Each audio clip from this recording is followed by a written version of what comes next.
The accepted history of Custer's last stand at the Little Bighorn is being challenged by the testimony of Chief Gall, a legendary Hunkpapa Sioux warrior. While history tells us Custer made his final stand at the Little Bighorn, but what if the story you've always heard is only half true? This is the hidden account, told through the eyes of the Lakota warrior Chief Gall. The accepted history of Custer's last stand at the Little Bighorn is being challenged by the testimony of Chief Gall, a legendary Hunkpapa Sioux warrior. While history tells us Custer made a final stand, the hidden story, as witnessed by Gall, completely this narrative. Before we continue, make sure you like this video and subscribe so you don't miss the next video coming up. The battle began for Gall with a personal tragedy, finding the bodies of his wives and children. This loss broke him, and he vowed revenge on the soldiers responsible. When Sioux scouts discovered Custer's 7th Cavalry approaching, the village had mere hours to prepare. What followed was a brutal conflict, far from the heroic version America would later tell. Gall's account reveals a desperate fight born from a father's anguish that became one of the most violent and misunderstood clashes in U.S. history. The story of Custer's last stand is a classic American legend, but according to Lakota Chief Gall, it's wrong. His eyewitness testimony completely flips the script, replacing the familiar narrative of desperate retreats with a brutal story of hand-to-hand combat. This overlooked account reveals a side of the Battle of the Little Bighorn that history has ignored. General Custer, in a disastrous decision that would ultimately doom him, split his forces into 3 separate groups. He personally led 5 companies north, intending to sweep down on the Sioux village from above. Major Marcus Reno commanded 3 companies moving in from the south, while Captain Frederick Benteen took another 3 to the west with orders to cut off any route of escape. It was meant to be a flawless trap. Instead, it became a slaughter. The true command on the field fell to the Sioux leaders, Gall and Crazy Horse, 2 men whose fury would turn the tide. Though Sitting Bull's name would forever be linked to the battle, he did not fight that day. Instead, he performed sacred ceremonies, calling on the spirits to grant his people strength. Before long, the Sioux discovered they were being watched. As Reno's men stormed across the river and smashed into the southern edge of the camp, chaos erupted. Gunfire exploded in every direction. Inside the encampment, confusion quickly gave way to panic. Some urged that the only hope was to flee before the soldiers could close in, but before anyone could act, warriors scrambled to catch their horses. Through the turmoil, the warrior Gall fought his way through the smoke, searching frantically for his family, his 2 wives, and his 3 children. His own lodges stood directly in the path of the oncoming charge. What he found there broke him. They lay lifeless, struck down amid the torn lodges and dust. They were killed there by the pale-faced warriors, Gall said later. It made my heart bad. Among the Sioux, that phrase, "my heart was bad," meant far more than grief. It meant rage. It meant vengeance. It meant the kind of fury that drives a man to forget fear and mercy alike. From that instant on, Gall was no longer fighting to defend his people. He was fighting for retribution. He gathered the warriors and led the counterattack. Their assault came swift and relentless. Warriors surged from the timberline, crashing into Reno's lines. Outnumbered and overwhelmed, the cavalry began to crumple. Gunfire shattered the morning, bullets ripping through hides and poles. Women screamed and children scattered. It was then that fate delivered a grim twist. Among Reno's ranks was Bloody Knife, a scout of mixed Hunkpapa and Arikara blood. As Reno's men dismounted and advanced on foot, Gall cast aside his rifle and fought up close, the way of a warrior whose soul burned for retribution. After that, he said, I killed all my enemies with the hatchet. For years, Gall had despised the man he called a traitor, a deep and personal hatred forged in earlier conflicts.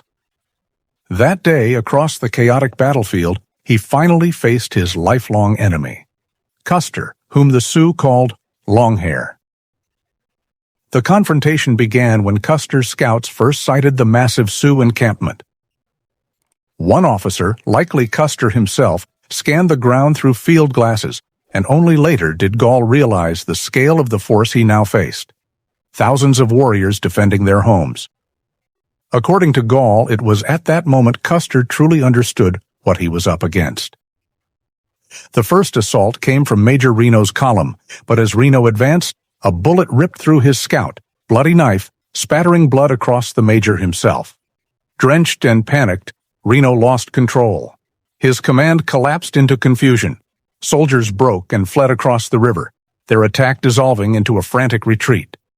More than 30 Americans fell before the survivors scrambled up the bluffs for cover. Gall wanted to finish them off, but new shouts echoed from the north. Another force was approaching, Custer. What happened next became one of history's most disputed moments. Gall claimed Custer's men advanced cautiously along the ridgelines, halting when they saw the encampment. Other witnesses swore that Custer charged first, only to be repelled. Still others insisted that the Sioux struck first, ambushing Custer's column before it could launch its own attack. If true, it meant Custer's famous last stand was not an assault at all, but a desperate fight for survival. By the time Gall gathered his warriors and rode to the northern ridges, the battle had erupted into total chaos. Custer's 5 companies were trapped. Their Springfield carbines jammed under the stress of rapid fire, forcing the soldiers to toss them aside and draw revolvers. Instead, warriors closed in from all sides, some wielding only tomahawks or clubs. They turned the land itself into a weapon, driving herds of horses through the cavalry lines, scattering soldiers, and cutting off any hope of escape. Sioux warriors charged, cutting riders from their saddles and dragging men down into the mud, finishing them in brutal hand-to-hand combat. The river ran red. As Gall faced Custer in those final moments, he saw the man hesitate. Perhaps Gall thought, in that instant, Custer knew their long feud would reach its bloody end.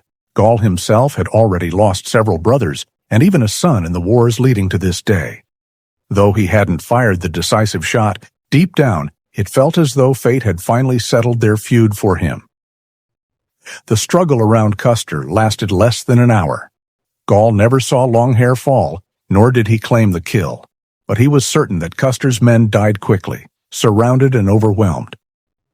They fought bravely, Gall later said, but it did not save them. He recalled it as a slaughter.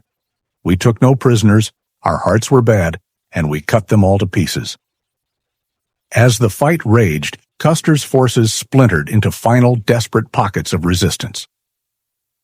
On one ridge, Custer and his brother Tom stood with companies C, E, and F, making their last stand atop what would become known as Custer Hill.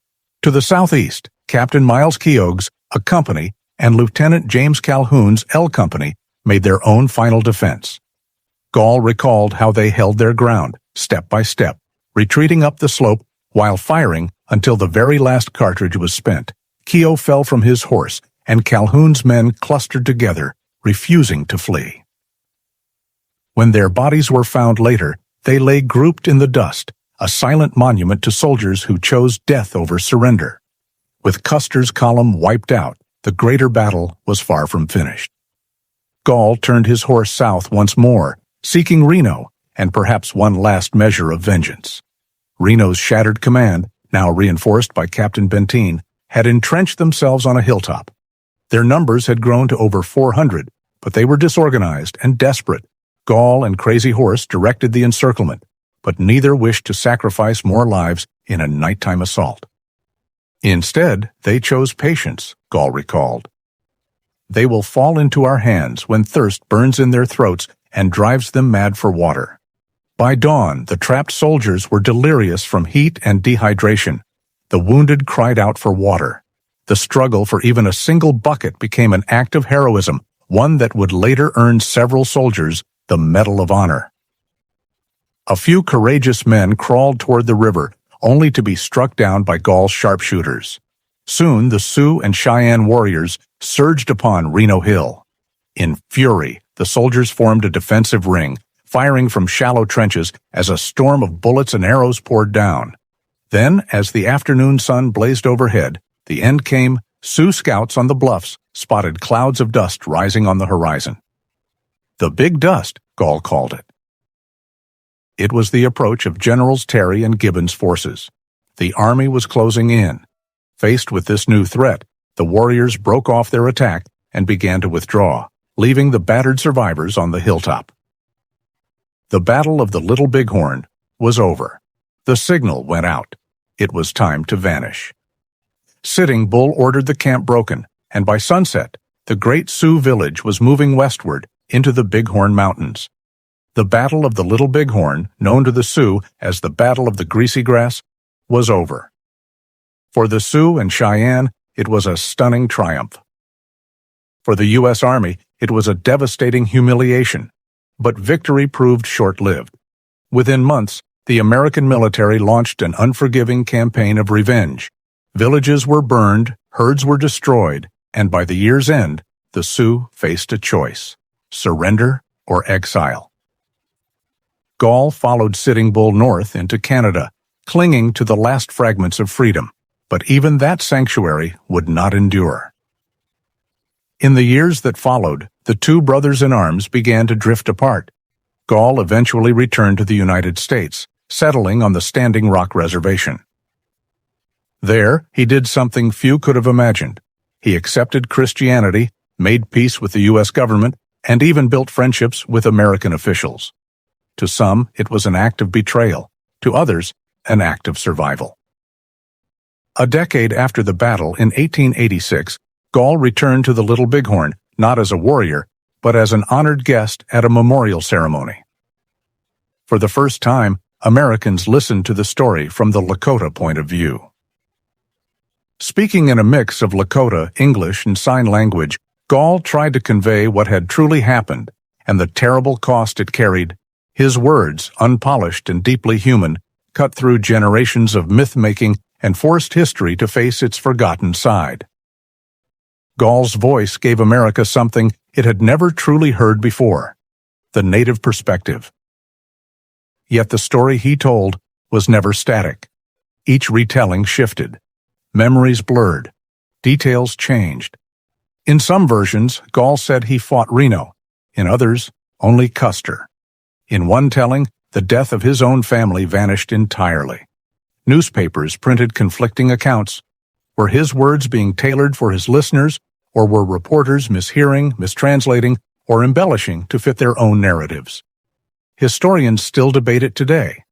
Yet, despite the contradictions, one truth remains unshaken. Through it all, the image of Gall endures: a warrior, a father, a survivor, standing amid the ashes of his world, determined that the memory of his people and the truth of that bloody day on the greasy grass would never fade into silence.